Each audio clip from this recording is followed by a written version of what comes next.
Heading into Greenfield. Greenfield Village.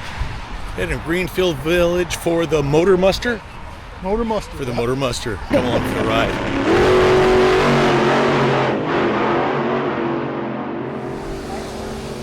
Yeah, it's pretty fun.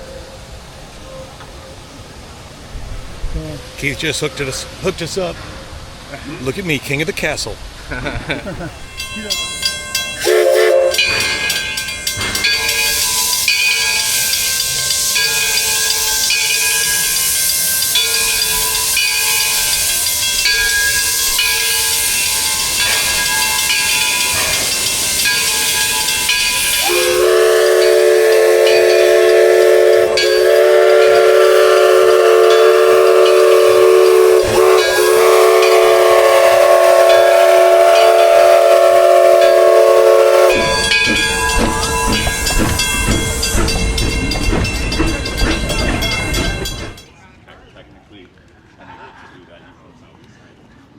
All right, we're just walking in. This is the Motor Muster. All right, that's the guy Wes. He's the one who got us in with our cool wristbands. He's got some sort of Mopar device from what I understand. He's at least wearing the shirt.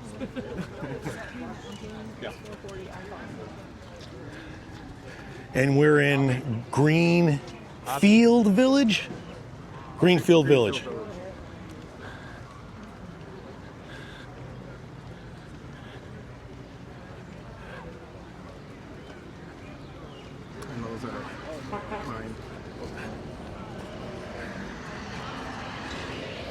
All right, and from what these things, look at them.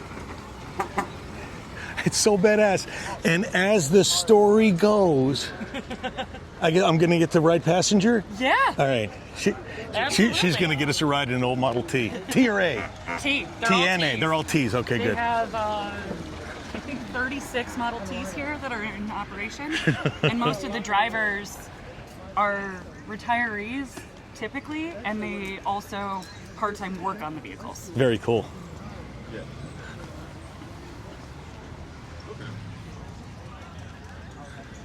So, yeah, these two are mine. These two are yours. Tell me about them. Wait, hang on one second. Sorry about that. I had to mic him up. All right, tell me about them, please. Well, they've been in the family since the early 70s. That's even cooler. Sport Fury. Sport Fury convertible, 426 street wedge engine. Street wedge, yeah, okay. Street wedge. And that is so a 4.2, not a 426 Hemi, a 426 street wedge. Yep. And year again, I'm sorry? Pardon? What is the year again? Oh, 64. 64, okay. Yes. Oh, it says right on the plate. Yep. Water Wonderland, 426 wedge.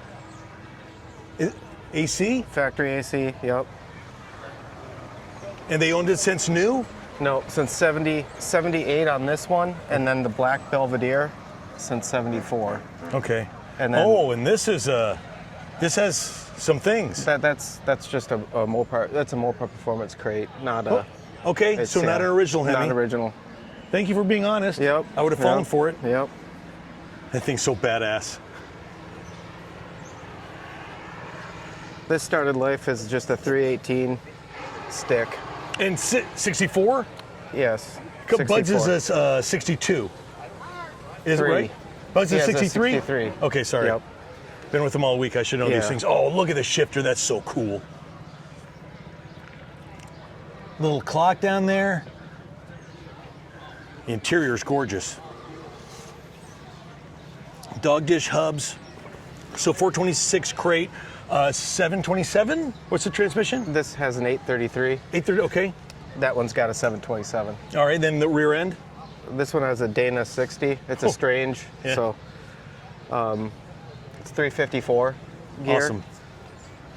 And this one is 8 3/4. Did they get driven? Not a whole lot since I have little kids, but I try. It's all Not good. as much as I should. But they get much love. Yeah. Sport Fury and the Belvedere. Very cool. Thank you, Wes. There you go. Mopar action, buddy. Figure since we're at the Motor Muster, we should check out some Mopars. 70 Superbird 444 barrel. the wing cars. Another 426 Hemi with the manufacturer's plate. 69 Roadrunner. Sport Fury. 64 Belvedere.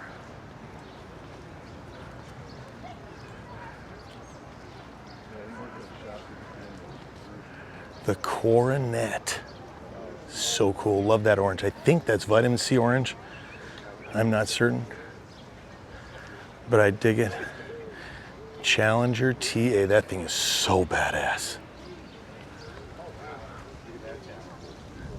Little 6-pack in it.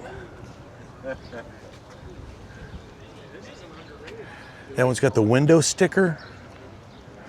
69 Roadrunner. Little GTS. All right, now I don't know if this Charger's lemon twist yellow. I don't know, it could be banana something. Again, I'm not sure. The Mopar paints, another of those Model Ts.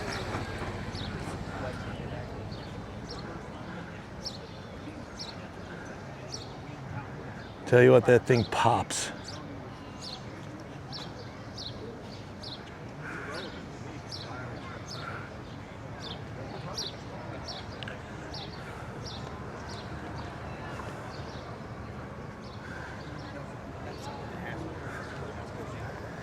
.340 Magnum.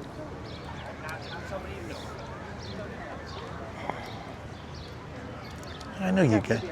Oh, wait, seriously? Yeah. Looks like Christmas came early. I have to pause this for a moment. Again, all Model Ts. Got my beverage. You can't get out of the way. It's all good. Yeah, you can't. It's all good. Back to cars. 446 pack. We're gonna go through these things, and then from these things, I'm gonna have Kristen give us a walk around. She's a member. She has a yearly or the annual for the Henry Ford. I love those posts.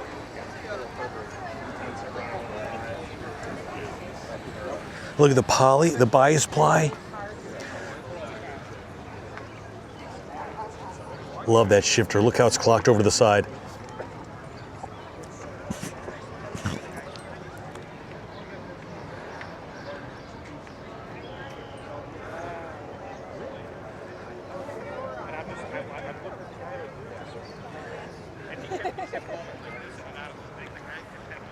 Another Roadrunner. I think we're in Roadrunner Alley. He's even got the die cast. Love that hockey stripe. The Motor Muster. There you go, 74.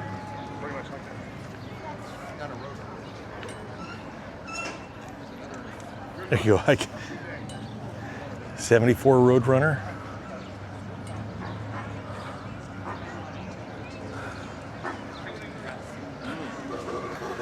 That could be the trunk sticker. So cool.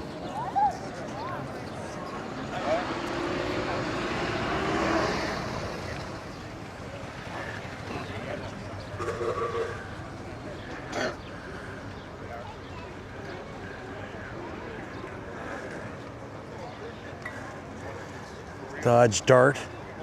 This is for all you swingers out there.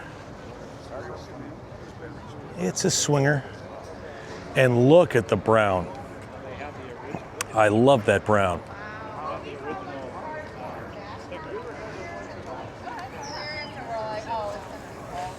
Charger RT's got the build sheet over there, or at least some information on it. I love that brown. Does that mean I'm old?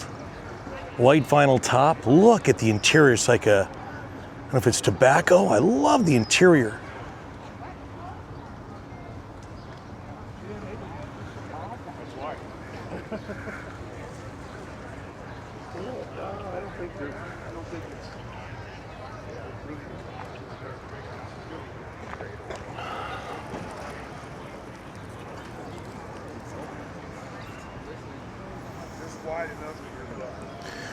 There you go, burnt orange. That's what it is. Gorgeous.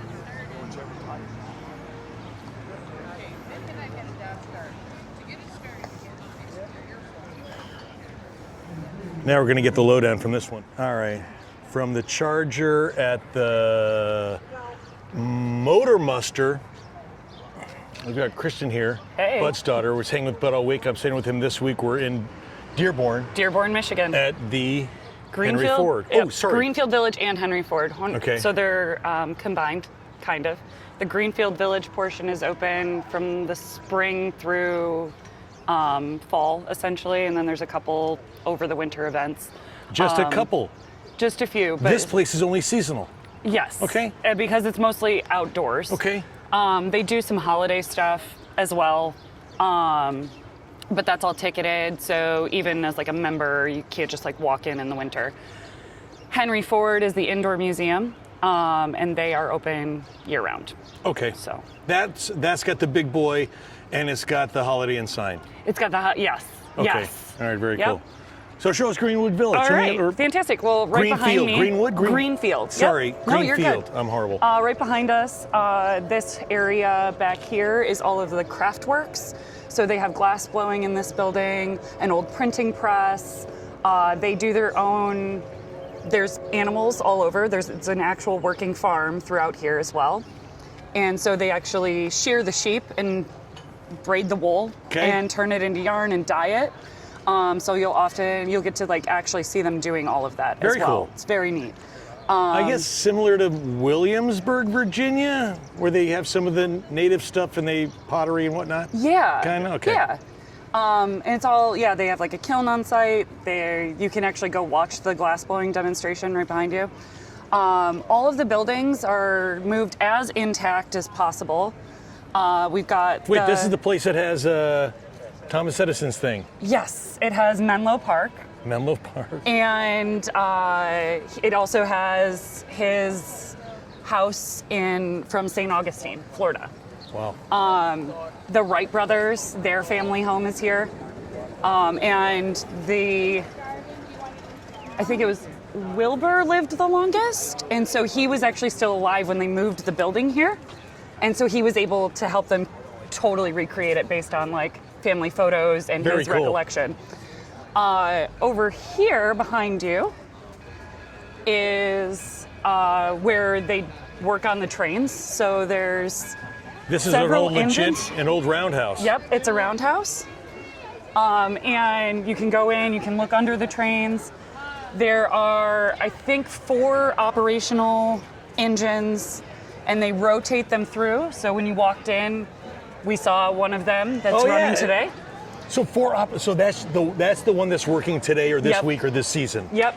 Or they'll rotate them out throughout the season. So, and then Kid. when you get on the train, they tell you which engine you're on and all of that. In fact, So I can from hear it that coming. place, I'm holding my beer. So yeah. From that is so cool. And do you know the history on that building? Is it legit? They unbricked it and bricked it back up here, or You know, we can find out about it on that I was plaque gonna later. say, It's a mixture of the Detroit, Toledo, and somewhere in Wisconsin. Their Okay. houses, yeah. So awesome. and then this area here is Central Market. So this is actually from Detroit Central Market. Eastern Market is still in Detroit and operational and has multiple like sheds or areas. This was Detroit Central Market, and they actually recreated the market. Like Recreate, okay. Well, this is Yeah. a lot of it's original, and then some of it is original and restored. Yes, sir. Why don't you come over this way? These cars are Oh, look at the Continental kit. place if you could. It's a little cream move out puff. of the way, sir. Sure.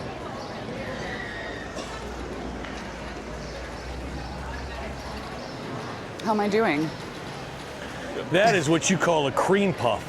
Gorgeous. It's like a 55 comes rattling in.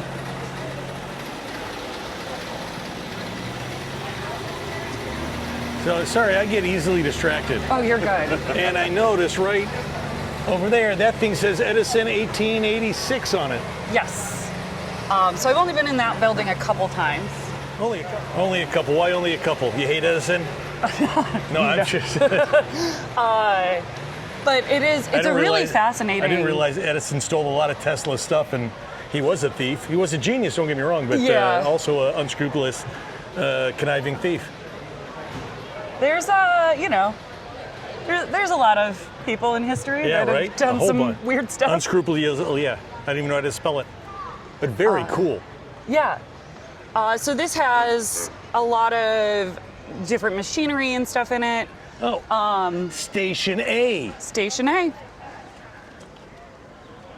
Oh, you don't have to. You kid, don't. Oh. Come on in. It's. I'm sorry that you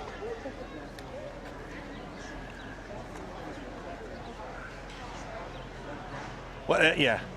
Back when buildings were, they lasted a while. Right. Greenfield Village. Greenfield Village. Okay, I'm finally getting it right. From Mopars to Fords, even a Pontiac in the mix.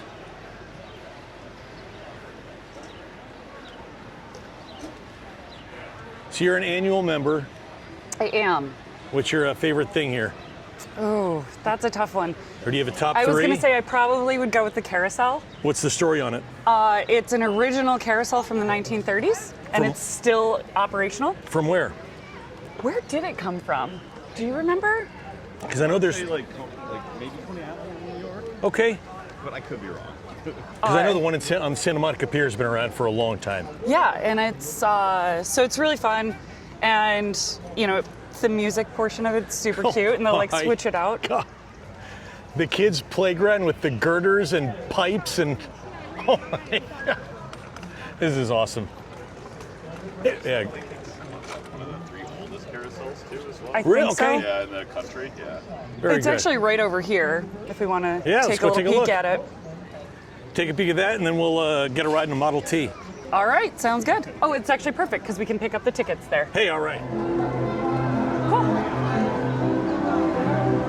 And here we are.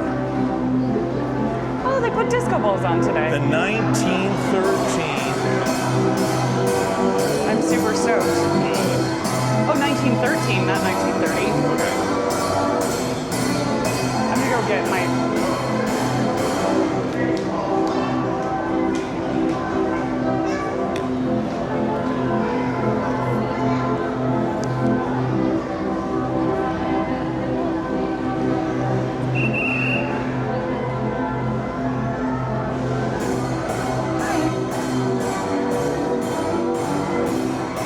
My companion.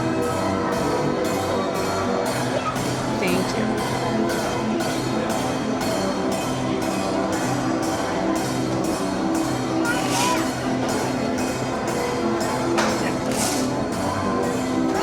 Thanks.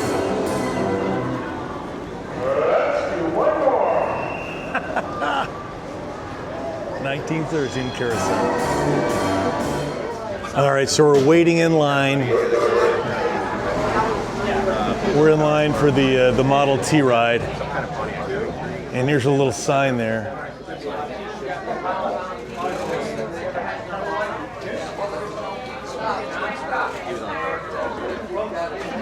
First car sold to the factory.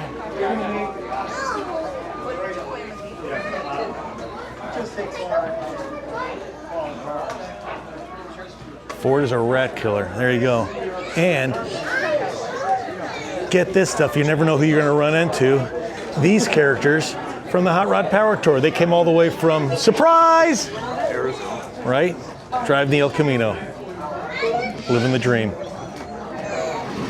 Sir, coming out, okay? Thank you.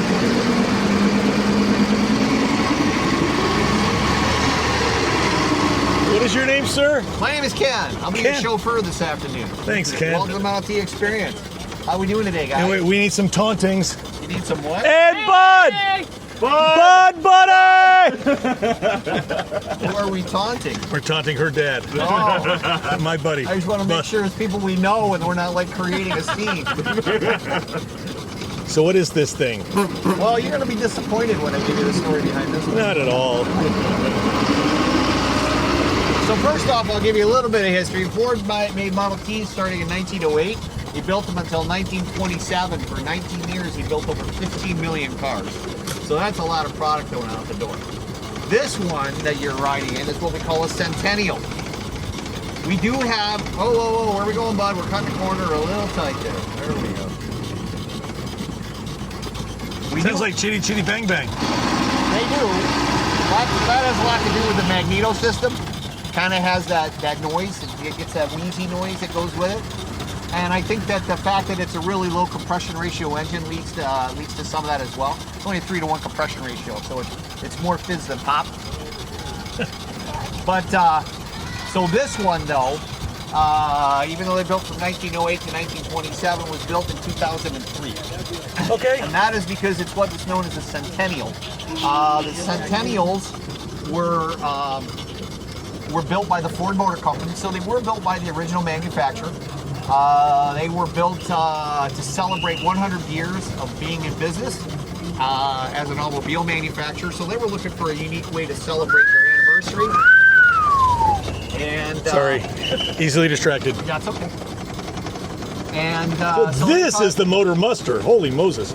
Okay, continue. I'm listening. yeah, so they thought, what better way to celebrate than for us to go build some examples of the vehicle to put us on the map. So they actually went and built 6 of these. Only 6. They built 6 of them. And just for here? No, they built them for themselves. They used it for advertising, publicity, and whatnot. And Okay. then when they were done, they kept 2 of them. One of them went into the Dearborn World Headquarters across the Southfield Freeway. The other one got put on a boat and got shipped to England, where the Ford of Europe headquarters resides. And then, with the other 4, they came across the street and knocked on our door and said, you guys want some Model Ts? We said, sure. So we took them. Awesome. All right, hang on. This is actually the best part of the ride. We get to go over the Ackley Covered Bridge, which is a rarity. Excellent. And this is probably the best example of the road surfaces that you would experience back in the early 1900s. Aren't there signs that say Model T traffic only? They are back there. I'm not sure if we have one this way. I would like to think we do. But then again, you know, you've been on the roads today. You have a lot of people. You have a lot of people that, you know, they see a lot of traffic signs but are too busy talking on their phone. Yep, it says do not enter. Well, that's mostly for the cars, though. I think people are still thinking from a pedestrian perspective it's okay. Here are the Chevrolets. These are all the 70s. Okay.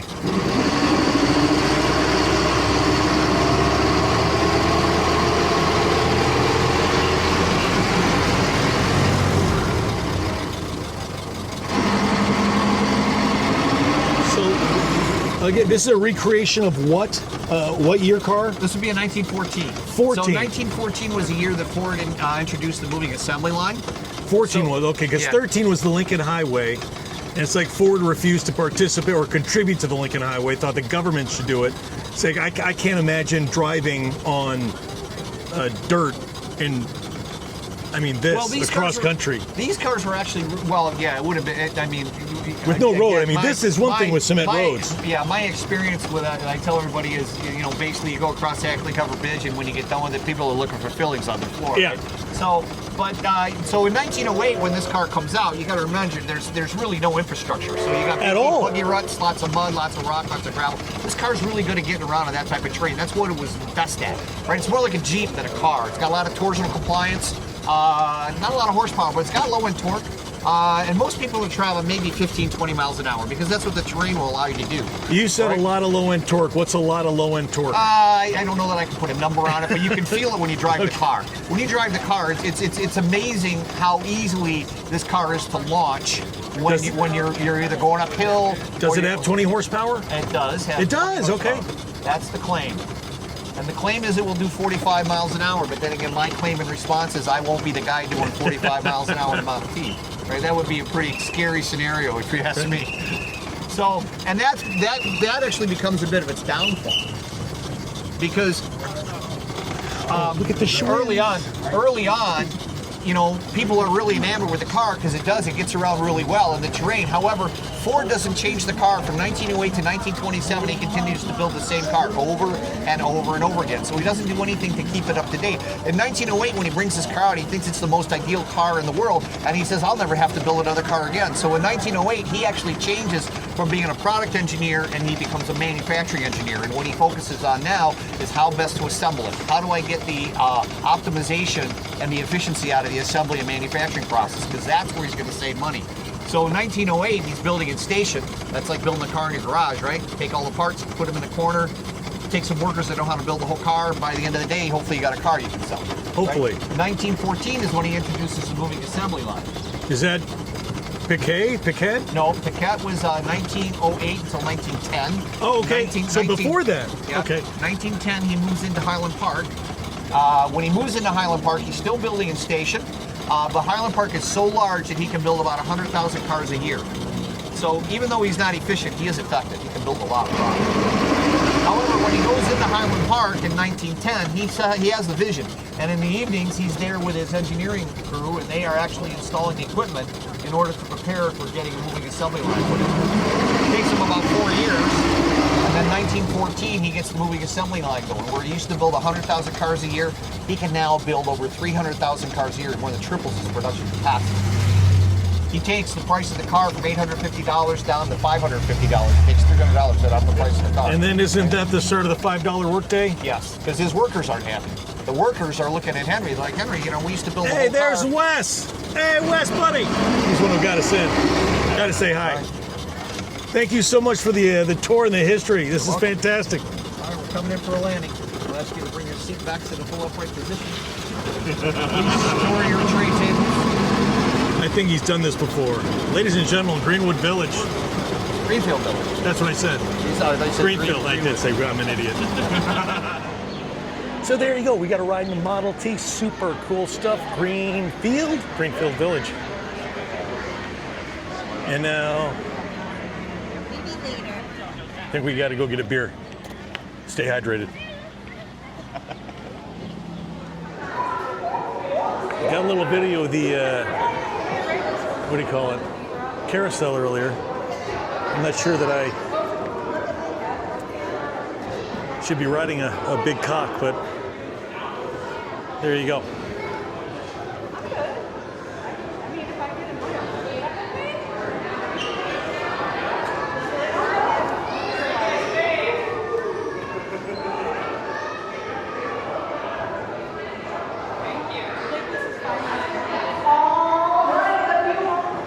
Hey, little buddy, how are you?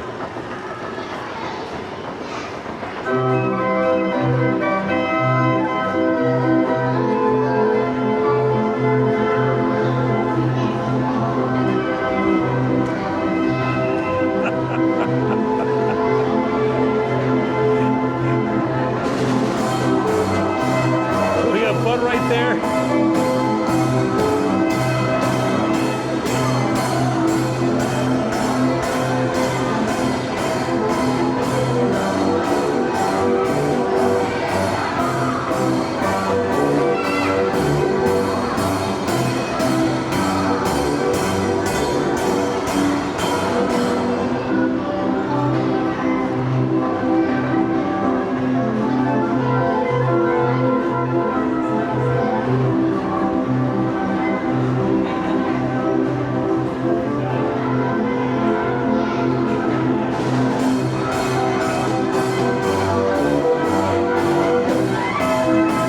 Times at a Greenfield Village Carousel, but there's no, what do you call it? There's no ring to grab.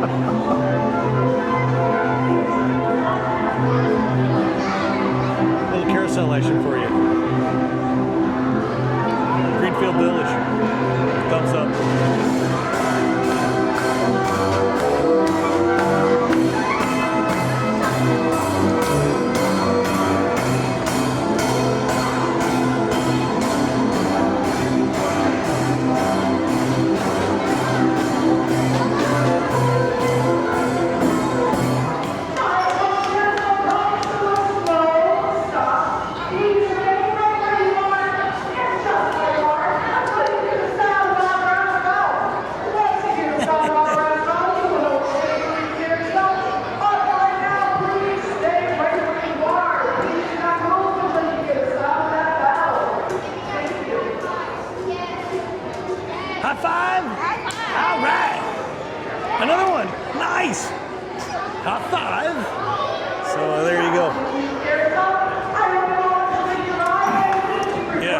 And there it is. A big cock. What'd you think, Bud? Pretty wild, man. I was on a pig. Right? Bud's riding a pig. Not your first time, though, right? Mutton Buster. Good Oh, that's times. lamb. Henry Ford. Oh, he's got my hydration. Thank you, sir. Do you want a refill? Does the cat have an ass? Best building in Greenfield Village. Wait, the Wright family home. The Wright family home is the what? It is the best building in the entire village. They're the best. There's a reason why. This is the actual building moved here from Dayton, Ohio, where the Wright brothers were living when they invented the airplane. And your name is? My name's Kirk. Kirk, my name is Jeff. Hi, Jeff. Can you take me around this joint? Well, I can't take you upstairs, but No. I can show you the rest of it. Come on. I thought you'd never, no one would ever invite me upstairs. Well, Can I put this thing on you? I'll leave that to her to figure out why. Yeah. So, She's his daughter. He's my friend. okay. Got that right? You know how to work that. You're the best. Thank you, Chris. It's just a dead cat. Okay, so here's the thing. Come on in. Thank you. This is so awesome. So, when we moved the building here in 1936, Orville Wright was still alive. So was his older brother, Lauren. And the two of them could help us pick out wallpaper and carpet, set this whole place up as it looked in 1903, the year that they fly. Now, when we moved it here, Orville made sure we got that furniture in the front parlor. That is the actual furniture they sat on to argue about how to make an airplane. I got I'm not going to goosebumps. interrupt, but do get the ceiling because that is my Yes, the favorite part. ceiling, in the Victorian era, wallpapering your ceiling was mandatory. You see, it's a wet plaster. You're going to want to watch your head there. Wet plaster over slapboard, and as you walk upstairs, you bow this ceiling down here. That's going to crumble and fall. So you wallpapered everything to hold it all up. Even our drywall today, gypsum board, is sandwiched between a single layer of paper. It works. So there's a Victorian version of it. For you guys that just came in, it's the actual building where the Wright brothers were living when they invented the airplane. Now, they had a large family. You had mom and dad, older brothers, Rushlin and Lauren. You had the inventors, Will and Orv, and their sister, Catherine. Now, Catherine is a very unique part of this family dynamics because there's a tradition in the Victorian era, and traditions are not mandatory, they're a choice that a family makes. That if you're the firstborn in the family, you have to make babies and carry on the family legacy. If you're the last one born, you're not allowed to get married until mom and dad die.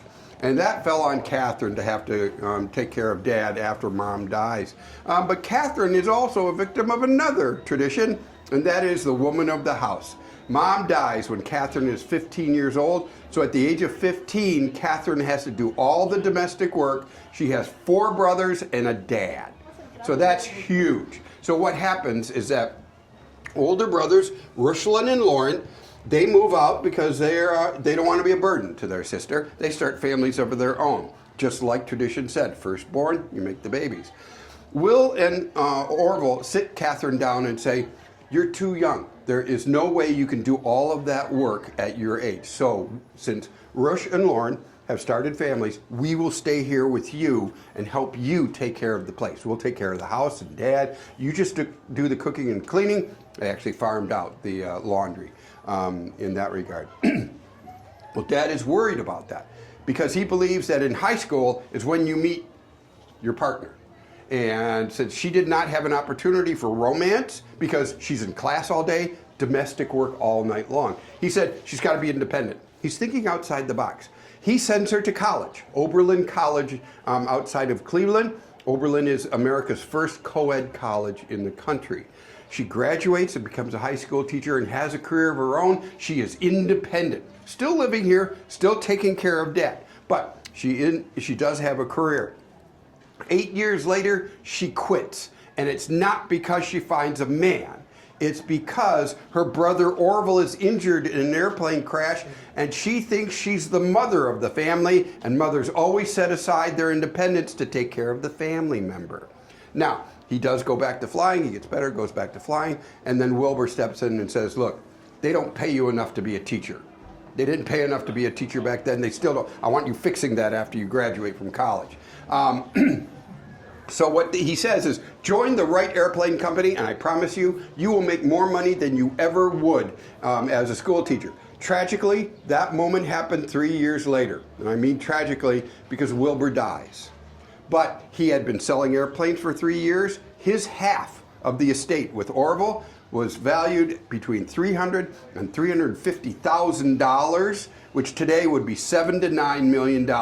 So Orville and Wilbur are sitting on potentially $18 million just shortly after they start selling those airplanes. Well, the family inherits the money.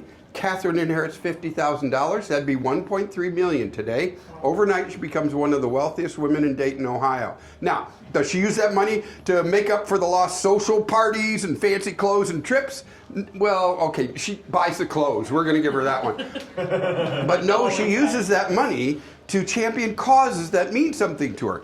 Catherine Wright sat on the organizing board for the suffragette movement in Dayton, Ohio. So you see, she always thought of herself as mother to the house, to her siblings, and to her sisterhood.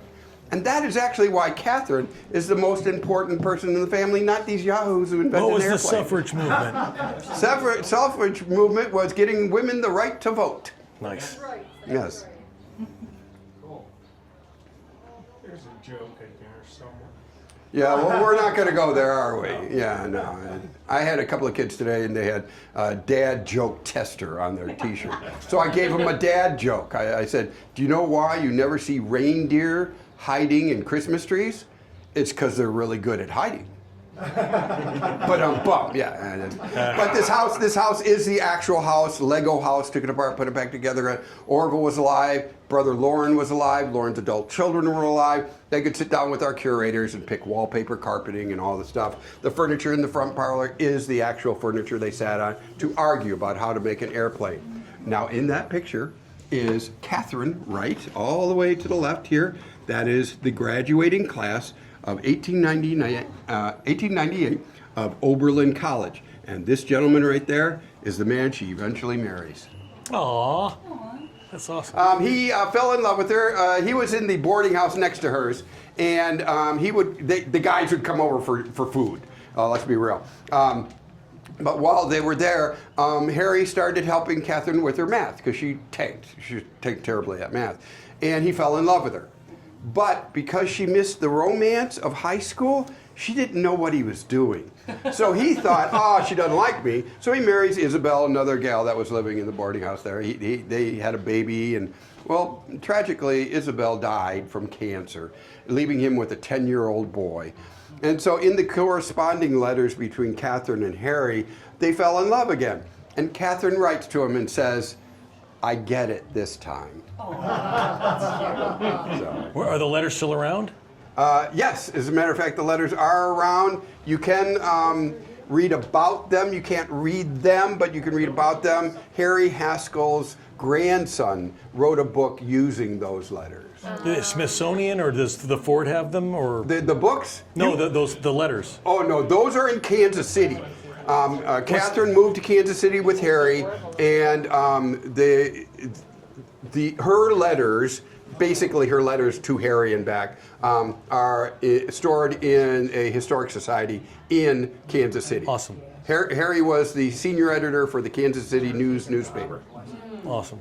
Thank you so much. You're You're the welcome. best. Enjoy. Where is she in this? Good stuff.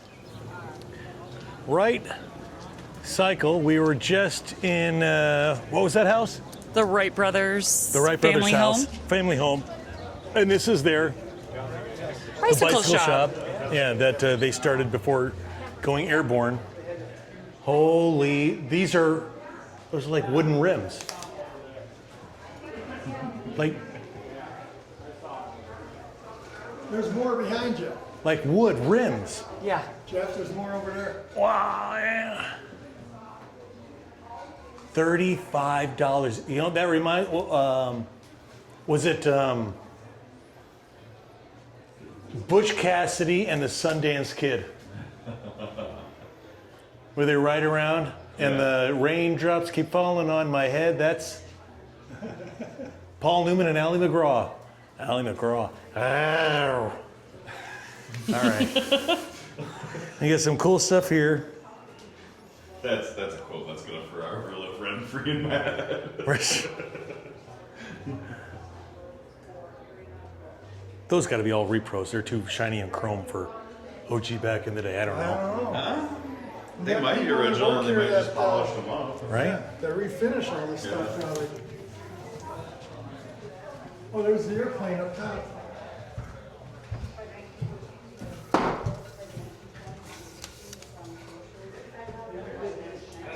So what's the story on that? It's their. It's a desk. Yeah, it's their Thanks, desk. you've been helpful. Yeah, yeah. I'm full of knowledge. They wrote there. Here's the tire pump. Before he died, Behind the door. Uncle Wright saw one more impossible thing. He watched Chuck Yeager in 1948 fly faster than his motorcycle. I'm sure this door is nothing more than. Can you imagine going from 12 seconds at 120 feet to watching a man break the sound barrier? In a machine that you started. Yeah. I just think it's crazy. I mean, what a life, what a life. Well, come on in and I'll show you where the plane was built.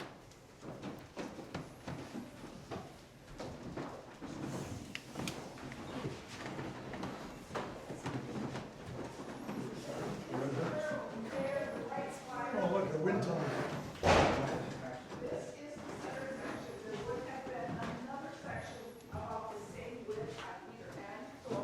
You see this wind tunnel? Pretty cool. Yeah. It's got to actually work.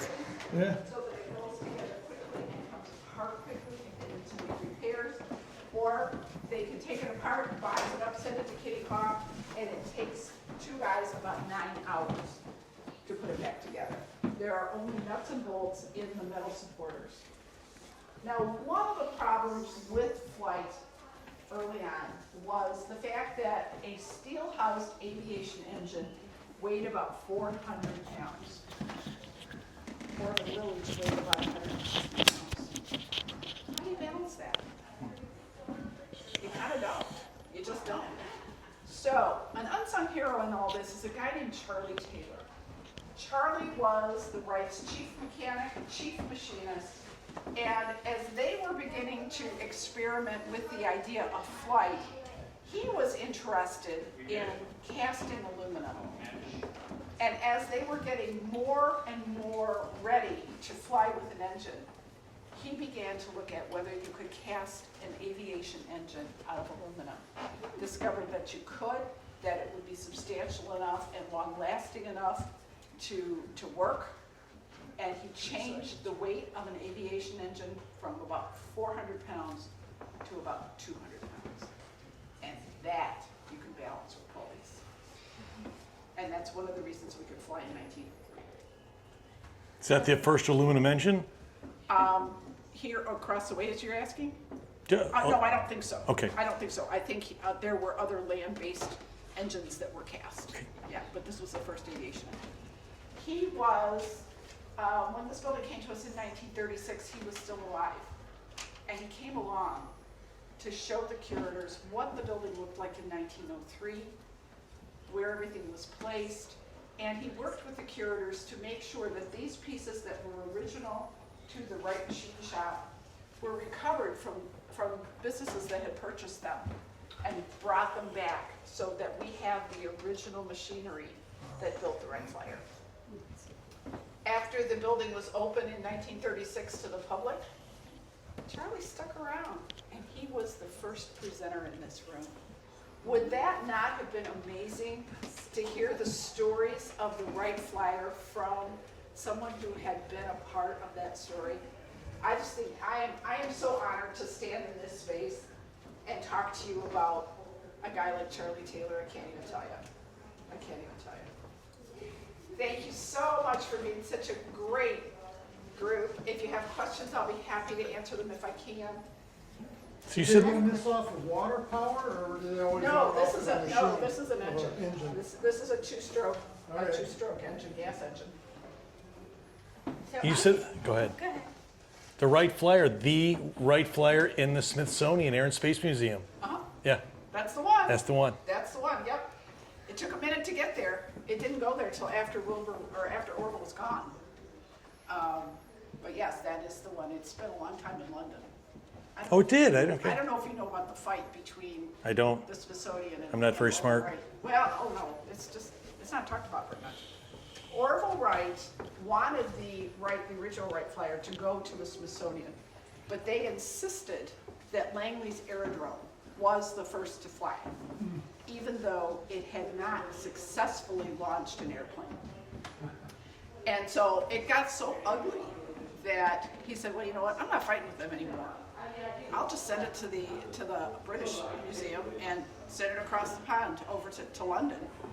And after he was gone, they arranged to bring it back. After the Smithsonian said, yeah. They realized the error of their ways. Right, he was the first to fly and brought it back, and it is now on home soil again. Awesome. I think so too. I'm thinking it's good, it's capable. It's good. So here we go. This is one size of the corner, built in 45. This is, I mean, Ford Motor Company. Now this was torn down somewhere and then rebuilt in 1945 here, right? It's a replica building.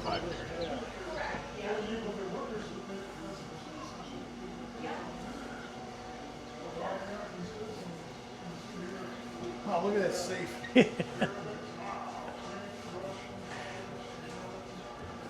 Probably still easier to get in than the current space. Weed, chain, tire, and grip. So up here is the 15th millionth. That's the one. 15 million, okay.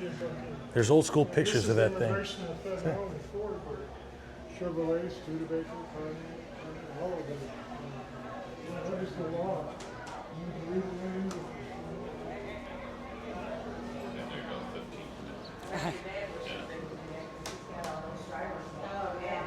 And they handed him his phone and locked him to translate into their phone. Holy look, 1903. Tell it. Is it a heater? That's a boiler. That's the original boiler from Mac Henry. Henry Ford loved steam power. He used it whenever he could. It was coal fired, water around the tubes, firing water, you got steam. Steam comes through the white pipe. The two balls there, that's called the governor. That controls the speed. That's how you get balls out. That's right. Well, as it goes faster, it'll come out. Yeah. They get more horizontal. And then you got the line shaft at the very top. That ran the length of the entire building.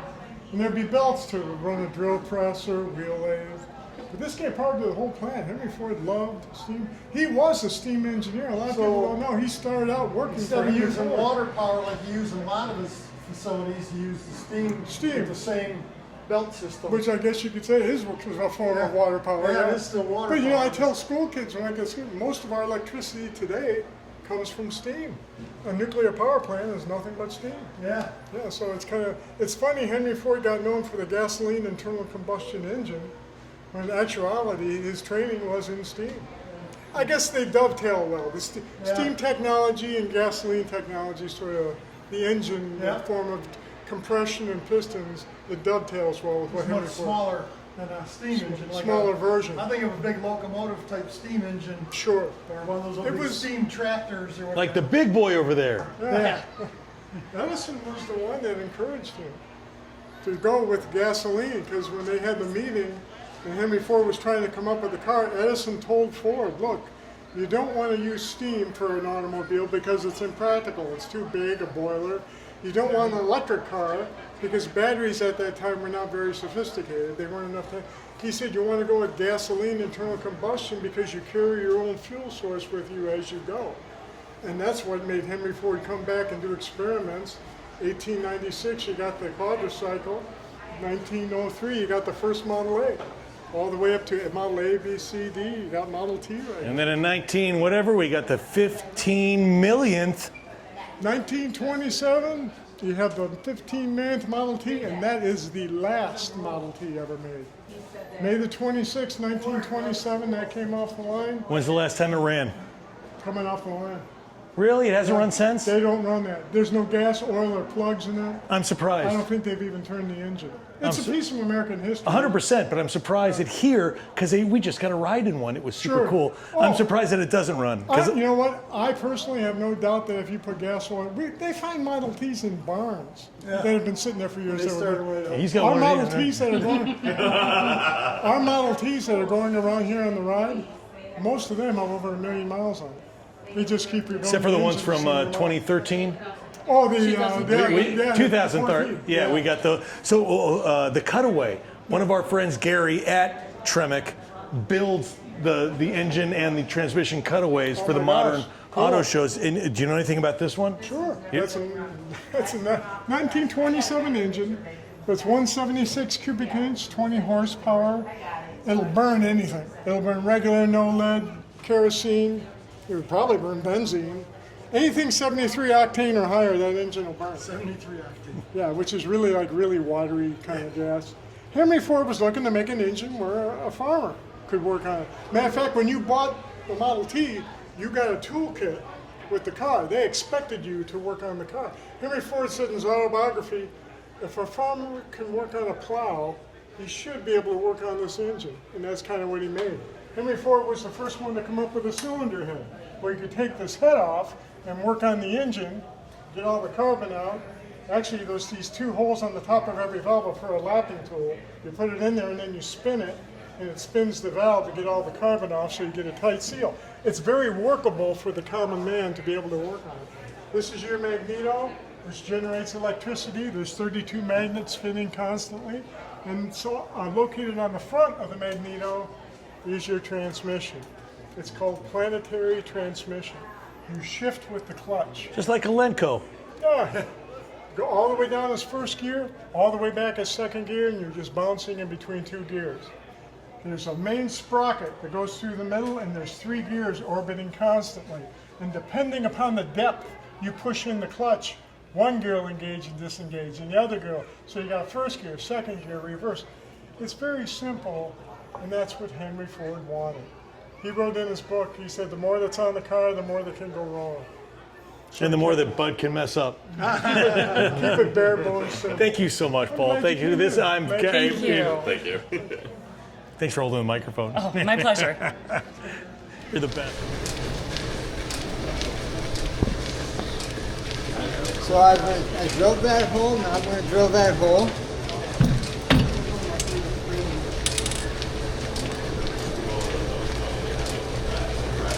Now I'm going to make this bigger shape here. Okay, that's weird. The drill doesn't spin.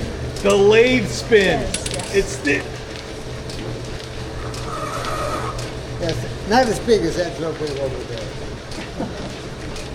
What year is this machine? I think it's 1930. I have to look it up. I don't remember. Because it doesn't have an automatic feed on it. The newer ones have automatic feed. Now I'm going to turn the diameter like that.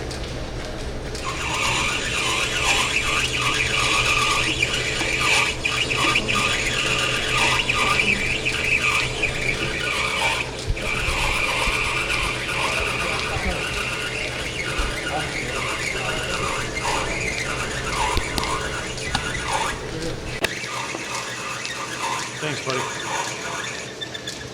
Now I'm going to turn it just a little smaller.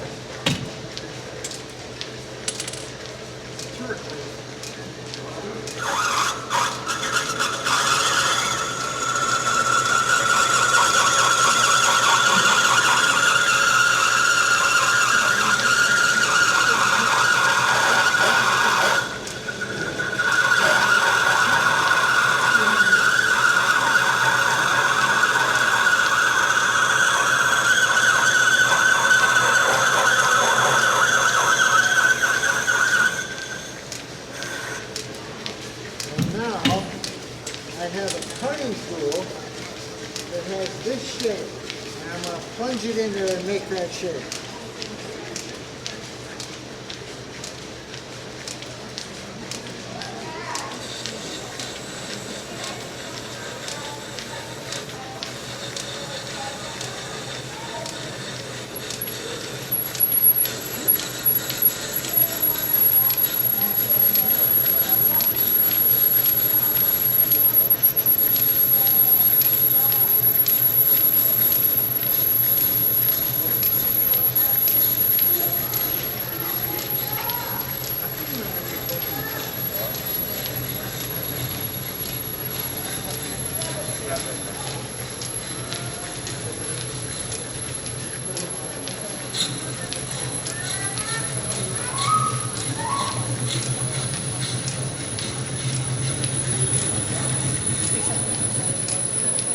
How long have you been doing this?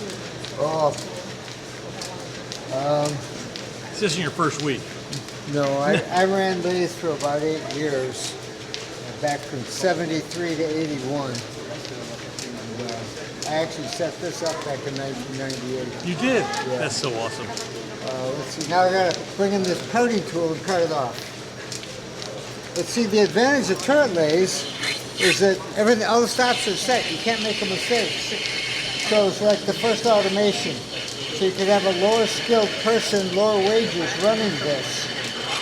So it's not like the Tango where there are no mistakes. There are mistakes in the lathe. There can be. There can be, but Okay. it's pretty hard to screw up with this setup.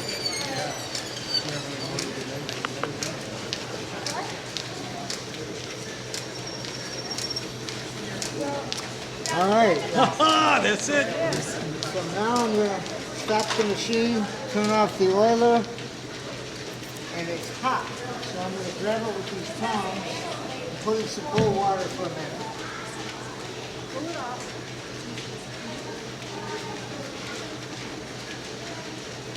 And then see if there's any sharp edges.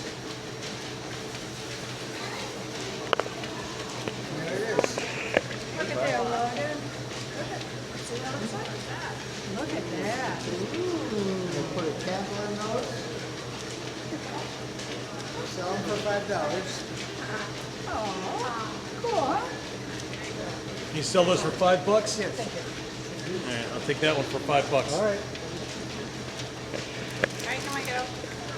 Please. Thank you. That one, hot off the press. Thank you, sir. Thank you, thank you. So cool. Only at Greenfield. Greenfield Village. My brother lived in Greenwoodville. I'm sorry, Greenfield. Thank you, sir. Thank you, thank you. Giddy up. You want to go? Okay.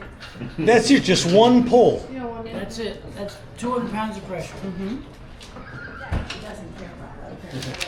Okay. One pull. The wooden relief. What is that thing called? It's a form. Form. The wooden form.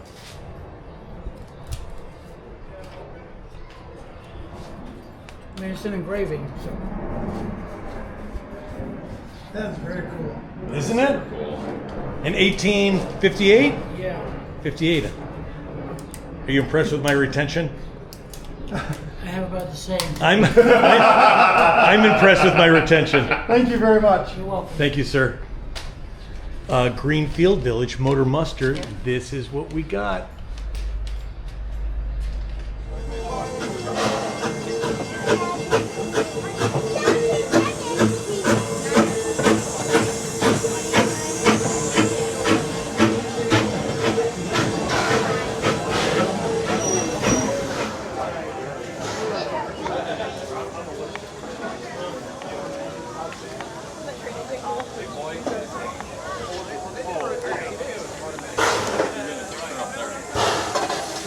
And this is actually coal. He's shoveling coal.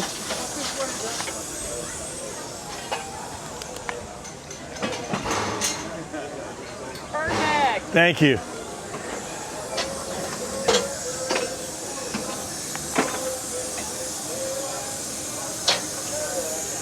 So awesome. Thank you, sir.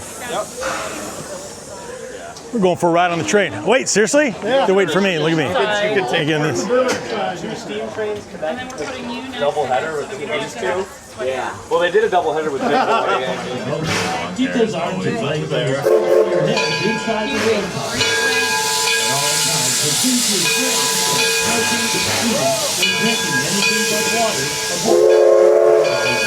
We're on our way.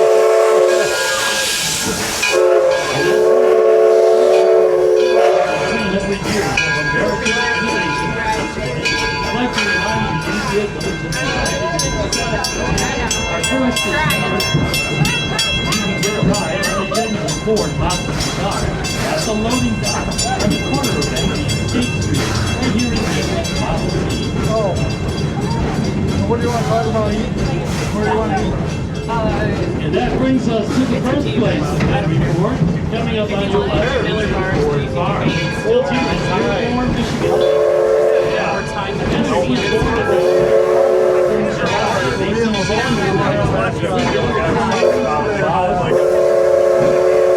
It looks like a handshake.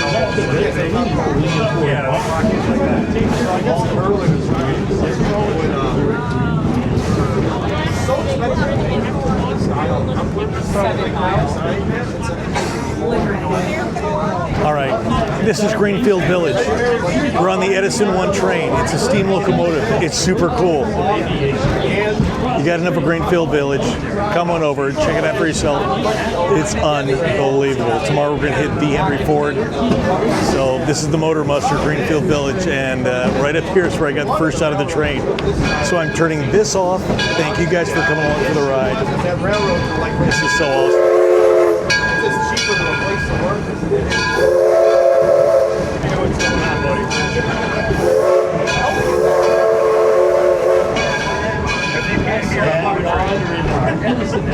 I don't think that will.